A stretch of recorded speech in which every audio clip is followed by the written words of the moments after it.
Round of applause.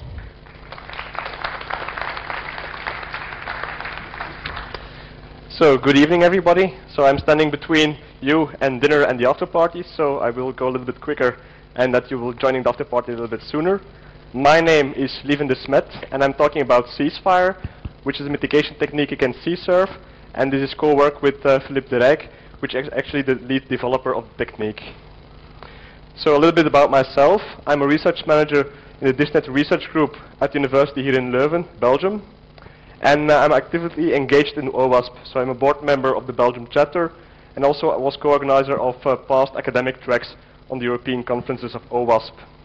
So if you didn't hear of OWASP yet, so please go and consult the OWASP website, subscribe to your local mailing list in your own country, and participate in the next OWASP event because they're really great in providing a lot of useful information, providing a lot of useful tools.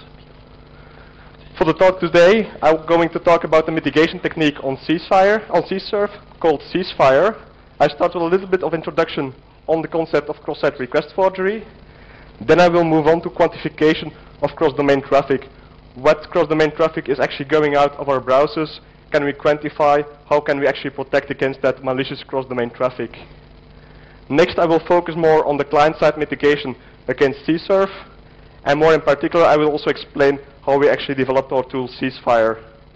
Next, I will go into the evaluation phase of CsFire, how CsFire can protect different scenarios, also how we actually try to see the right balance between security and usability and how we evaluated that, and now I will conclude my talk.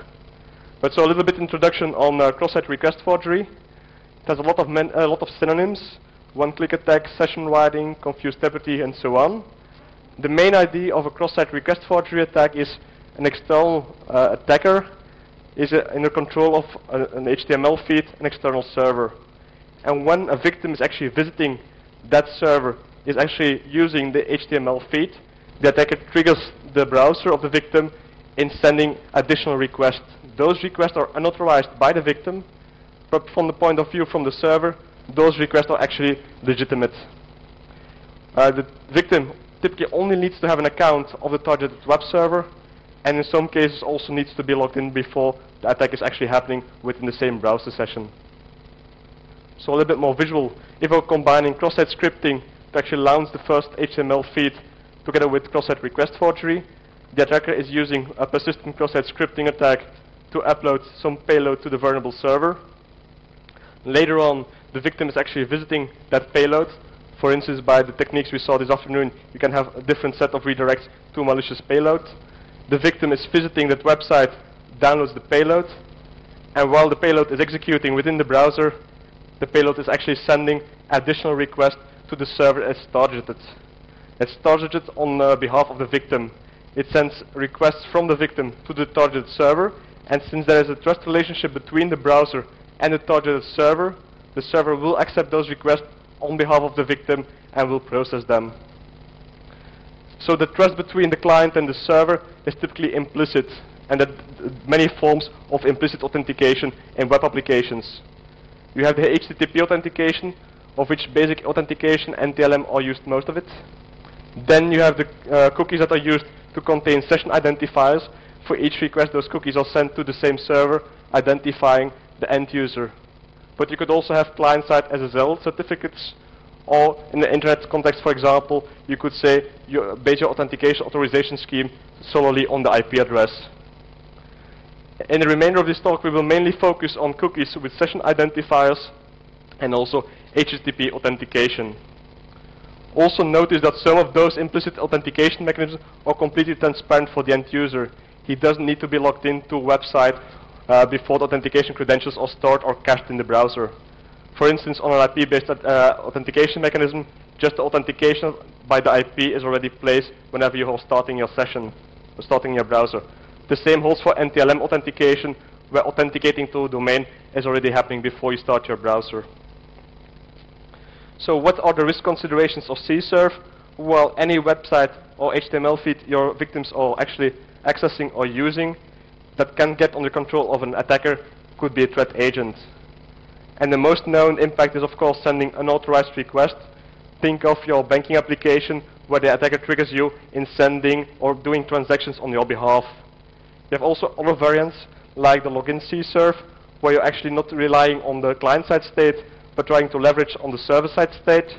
Or you can also try to attack the intranet, but I will leave both out of scope for this presentation. Within the presentation slide deck, you will also see a few pointers to references that are included at the back of the presentation. To dive a little bit more in detail, what would really be the impact of CSRF in practice, let me point you to a report of Zeller and Felton of fall 2008. There they actually were testing how CSRF applies in the real world. They were actually studying 4 mainstream websites, the New York Times, ING Direct, Metafilter and YouTube, and they found in all 4 websites actual vulnerabilities on CSRF, and they were able to actually exploit them. All 4 are patched, but the report gives you a nice overview how cross-site request forgery can actually work in practice and how they actually were patched. I will only dive a little bit more in detail on the example of ING Direct. ING Direct is a bank in America, an online bank. And the scenario there, the scenario was that the attacker needs different steps to be executed. First, it needs to create on behalf of the victim a new account with an initial transfer from the savings account. Secondly, the attacker needs to add himself as a payee to the victim's browser state. And third, then he could transfer from the newly created account funds to his own account.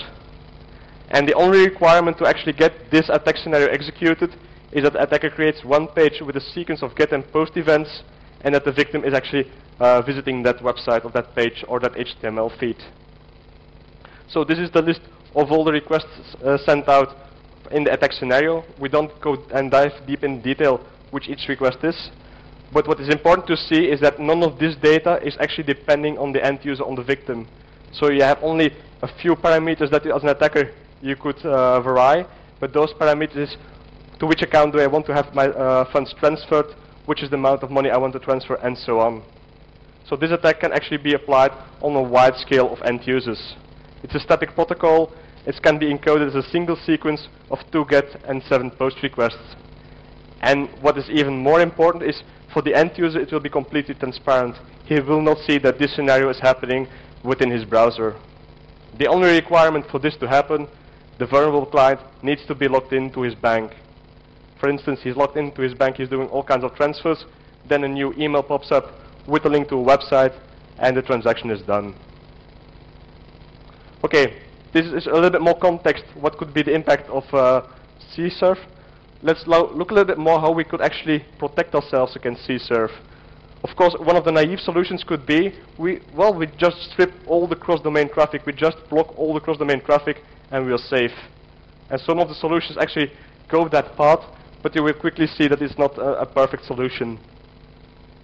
We try to have better insights in the nature of nowadays web applications and their interactions, especially to find a good balance between the security against CSRF attacks, but also finding a good solution that is usable in nowadays web applications. For example, that you can use it with Facebook, Gmail, and so on.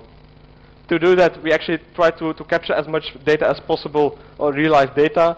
We actually asked 50 grad students to record all the data they send out in their browsers during a period of 10 weeks. And we collected in this way about 5 million requests. How did we collect the data? We actually made our own browser extension for FireFox.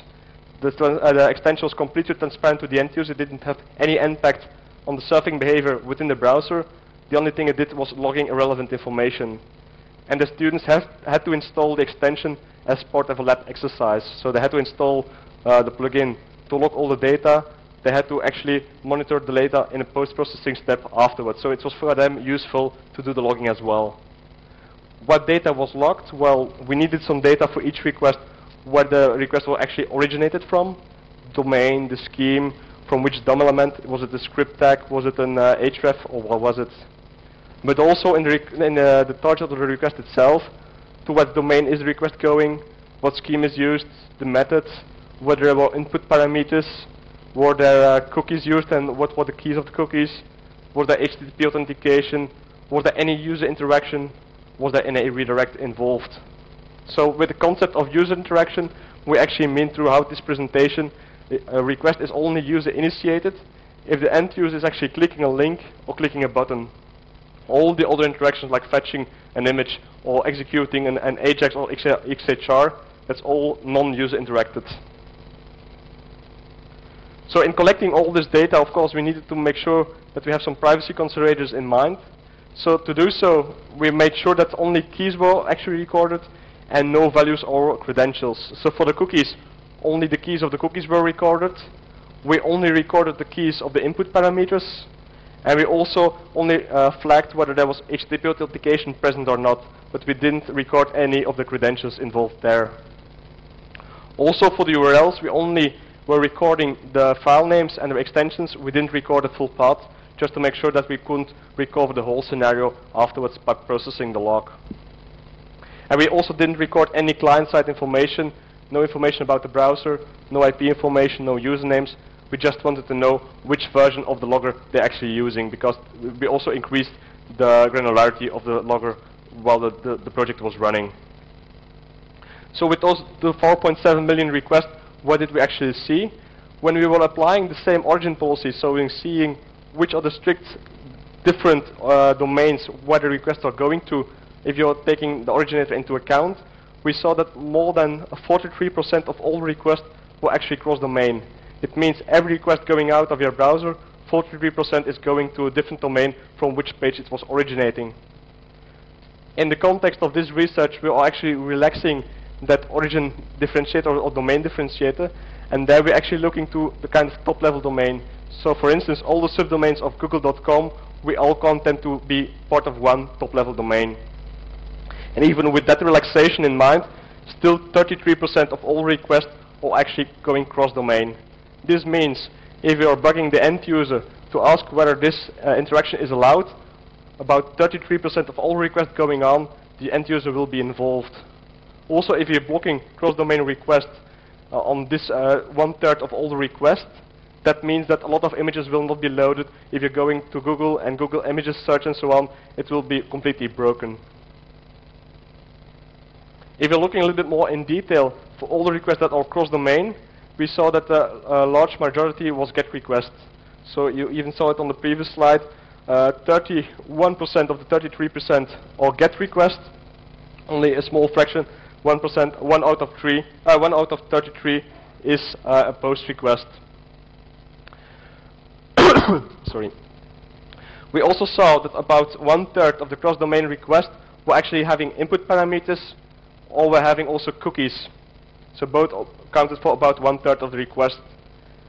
We saw that only a very, very small fraction of those requests were user-initiated, less than 1%, and that the number of HTTP authentication that was used on the request was even much lower, 0.1%. So we see that a lot of the cross-domain requests are actually having input parameters, or actually having cookies. So we need to make sure that a lot of those benign requests are also allowed within the policy we're applying. What we also saw is that HTTP authentication is only used in a very limited form. Maybe more interesting, instead of the raw numbers, is looking to the domains themselves. So in the 4.7 million requests, we actually identified about 23,000 different domains, top-level domains in this context. Of those requests, 14% of the domains were using requests in one of the requests for that domain. 23% of those domains were actually using cookies, so it's only a limited set of domains that are using cookies. And we only identified 2 domains that were using HTTP authentication, and both were residing on an intranet. This gives you already a little bit more information on all the cross-domain traffic. I think it's important for the different research tracks on web application security and application security to have more data, to have more benchmark data sets available to actually, for example, to compare the different solutions, but also to give better insights before we develop countermeasures. But with that in mind, let's have a little bit a look to what we can do against CSRF on the client side. And the countermeasure that is most often associated with CSRF is actually the Same-Origin policy. But unfortunately, the Same-Origin policy itself does not offer any protection against CSRF. The only good thing about the Same-Origin policy is that it is an enabler for token-based approaches. Token-based approaches, on the other hand, are much more promising. I think it's the most promising technique can CSRF, especially